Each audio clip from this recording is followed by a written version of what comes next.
Just hours before the big speeches here, women and girls' rights were front and center, much as they were 20 years ago in Beijing.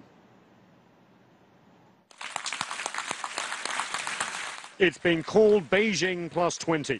20 years after the landmark Women's Conference in Beijing, Chinese President Xi Jinping chairs the Planet 50-50 by 2030 initiative. That means the world is aiming for full equality between men and women in just 15 years. We need a 50-50 planet by 2030.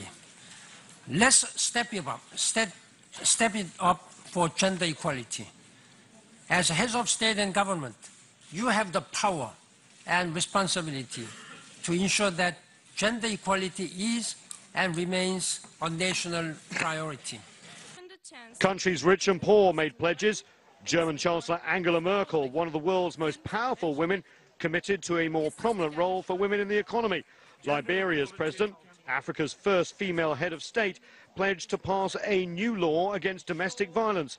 And China promised $10 million for the UN Women Agency and other projects.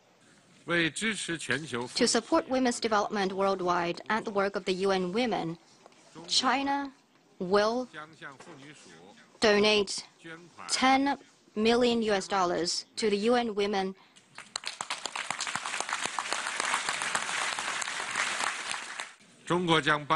China will help other developing countries build 100 health projects for women and children.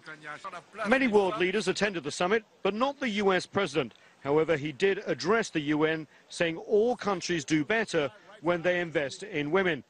Meanwhile, Cuba's president hailed Havana's recent success in eliminating mother-to-baby HIV transmission, a landmark achievement in women's health.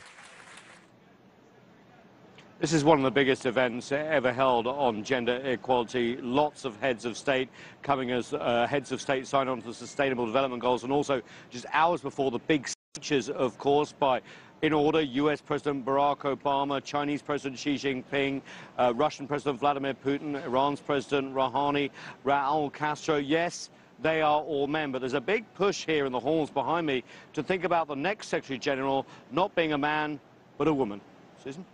Nathan, what can we expect in just the hours ahead when these speeches will be made? Will we hear anything really groundbreaking from them? Well, it's quite an incredible packed day. It's so many different leaders speaking. From US President Barack Obama, obviously he's going to bask in the success of the Iran nuclear deal signed with obviously China and Russia, France, the UK and Germany as well. But also Syria still remains a big problem. Xi Jinping will be very interesting, his first speech as president to the UN General Assembly. How does he see China's role in the world? It's growing here at the United Nations. Does he want to see reform, for example, in some of the world's institutions? What principles of the UN Charter does he want to uphold 70 years on? And then Vladimir Putin, everyone is thinking, what is he going to talk about when it comes to Syria?